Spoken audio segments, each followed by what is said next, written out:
Have you ever felt your energy slipping away like water through your fingers?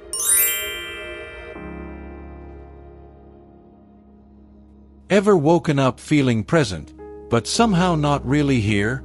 Like your body's moving through the world, but your spirit is off wandering through some invisible dimension, scattered, veiled, unplugged.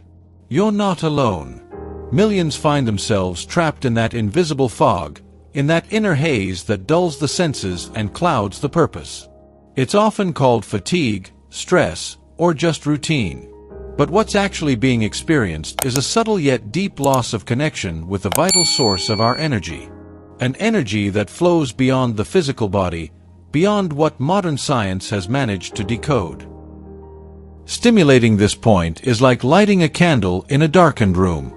Energy that was stuck begins to move. Thoughts clear. The body feels lighter. Breathing becomes softer. But the deepest shift happens invisibly. You start to recognize yourself again. You begin to remember. Shufu also has a subtler function. It links both hemispheres of the body and brain. In Taoist philosophy, this represents the union of opposites, the passive and the active, the intuitive and the logical, the feminine and the masculine. When this point is activated consciously, it not only awakens energy, it also integrates duality. Wholeness is restored.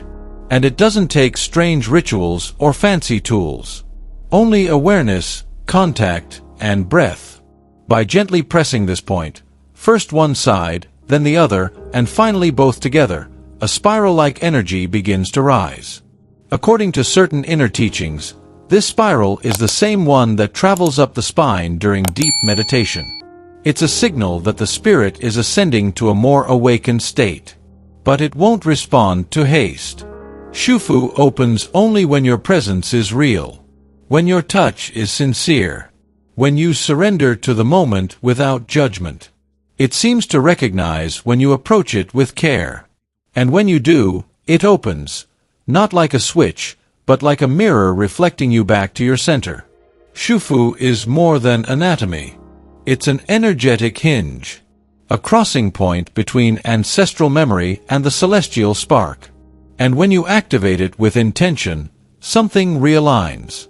What was scattered finds its way home. This point is also deeply connected to water. Not just literal water, but the inner water, symbolic of the hidden, the intuitive, the formless wisdom that holds everything together. When this water is in harmony, we feel calm, centered, and wise. When out of balance, we fall into fear, fatigue, and disorientation. This is why Shufu isn't just a tool for energy. It's a gateway that restores communication between essence and consciousness. By awakening it, you don't just feel revitalized. You regain your compass, your coherence, as if your internal rudder aligned again with the wind guiding your journey. Many people, after just a few days of practice, report more vivid dreams, emotional clarity, or even a sensation of returning to themselves. Because Shufu doesn't just affect the body, it realigns the soul within it. And when that happens, the body celebrates. It breathes differently.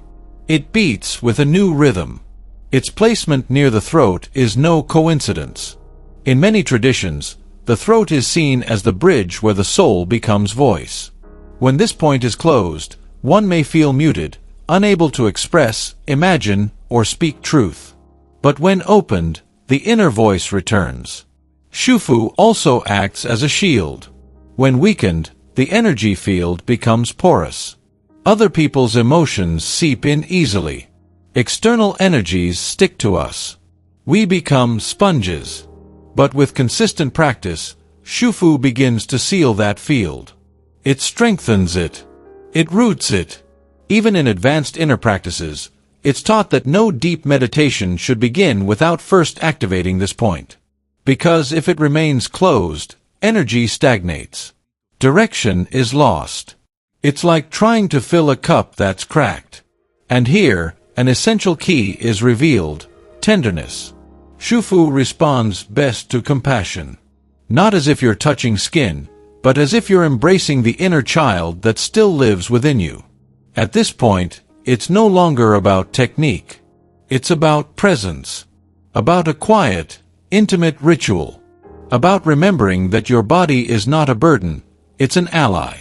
And within it, there is a map leading back to clarity, to energy, to who you truly are. Because no knowledge transforms unless it's lived. A truth that doesn't touch your daily life is still just a beautiful story. And now that you've discovered the mystery of Shufu, kidney point 27, it's time to move from knowing to experiencing. Because knowing there's a door means nothing if you don't have the courage to walk through it. The most powerful way to integrate this practice is simple. Upon waking, before you check your phone, before you speak, before your eyes are even fully open, sit or lie down. Bring your fingers to the point just beneath your collarbones, next to the sternum. Massage gently. First one side, then the other, and finally both at once. Breathe deeply. Feel the space open. Visualize a spark of light expanding from the center of your chest. This small ritual clears your energy, centers your presence, and strengthens your field. It doesn't just remove fatigue. It brings you back to yourself. And if at any point in the day you feel lost, drained, or overwhelmed, return to Shufu. Close your eyes and ask, what part of me needs to come home? Because so often, the deepest exhaustion doesn't come from the body. It comes from all the pieces of you that were left behind. In the shadows of time, when wisdom wasn't written in books but whispered beneath the moon, sacred maps of the energetic body began to emerge. Maps that didn't just speak of veins and muscles, but of invisible channels through which life force flows, what ancient Taoist masters named qi. Among those points, one was treasured like a hidden jewel inside the temple of the human body. A point believed to restore mental clarity, physical vitality, and spiritual alignment when activated. Known to the ancients, forgotten by most. Kidney point 27. According to traditional Chinese medicine, this point is seen as a portal into the original energy that lies deep within the core of our being. Today, the journey will lead into its mystery, not as casual listeners, but as explorers of the soul. What this energy key offers is not just a boost in daily vitality, but a shift in the way existence itself is perceived. This is no placebo. It's not a trend. It's part of a millennia-old tradition passed down from master to student, whispered in hidden mountain temples to those truly ready to awaken. In this video, it will be revealed what Kidney 27 is, where it's located, and why its activation is believed to unlock stuck energy and enhance mental clarity. What the ancient Taoist texts said about its spiritual influence. And most importantly, how it can be used in daily life to reconnect with the internal spring of qi. A secret will be uncovered, one that's been quietly waiting just beneath the collarbones to be remembered. The body already knows the path. Now it's time to remember. In the ancient mountains of China, where monks meditated in silence among pines and mist, a wisdom was born, not just to heal the body, but to harmonize the human being with the cosmos. That wisdom is traditional Chinese medicine, a science of the spirit more than the flesh. In it, every organ, every meridian, every point is viewed as a doorway into the mysteries of the universe. Within this system, the kidney is not merely a biological filter. For Taoist sages, it holds the essence of life, the yin, the original code carried at birth. This yin is seen as the closest thing to a divine spark in the language of energy. A silent flame burning in the core from the moment of conception. When strong, it radiates health. The mind stays clear, and the spirit flows freely. When weakened, life begins to fade, like a candle slowly burning out in the dark. According to ancient texts like the Huangdi Neijing, the Yellow Emperor's Inner Canon, the kidney meridian is not just another energy path. It's the bridge between life's deepest roots and the external world. And at the peak of that pathway, just under the collarbones, lives Kidney point 27. Also called Shufu, the mansion of the treasure. Why such a grand name for such a small place? Because Shufu marks the final station of a great energetic journey, from the soles of the feet to the gateway of the breath. It's the place where inherited energy meets the energy absorbed from the world, where the water of Yin meets the air of breath, where spirit becomes expression, where intention becomes voice, where clarity is born. It's no coincidence this point rests so close to the throat, the center of communication. To Taoist sages, Kidney 27 is a sacred crossroads. Through it flows both the original life impulse and the power that allows the spirit to speak through the body. In internal alchemy practices, it is believed that its proper activation aligns heaven and earth within the body, connecting cosmic energy with ancestral roots.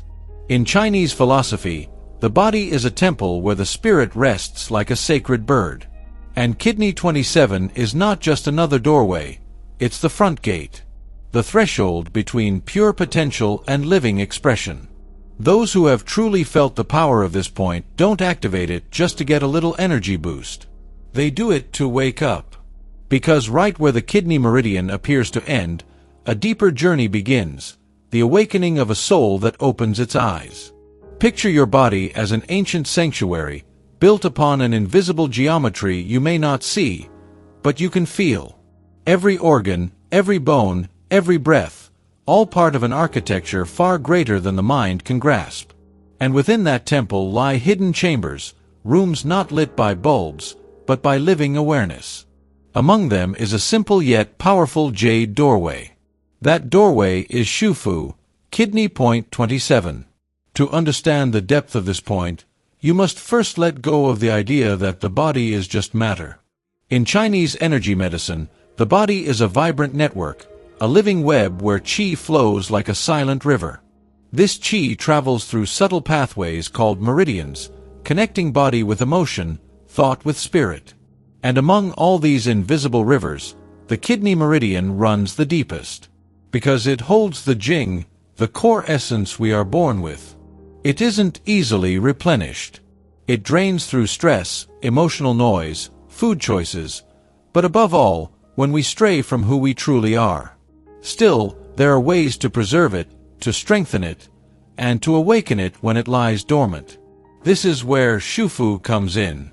This point rests just beneath the collarbone, near where it meets the sternum, one on each side. Physically, it may seem like the endpoint of the kidney meridian. But in truth, it marks the beginning of something much greater. From the ancestral perspective, this point is said to elevate our core energy to the level of awareness. Its awakening brings clarity, vitality, and most of all, presence. To be fully here, undivided within. When Shufu is blocked or off balance, the signs don't always show in the body. Sometimes they appear as mental fog, unexplained fatigue, or a strange sense of being disconnected, as if a part of you left quietly and never came back. It's as if the thread between body and spirit was loosened, and the silent flame in your chest had gone out.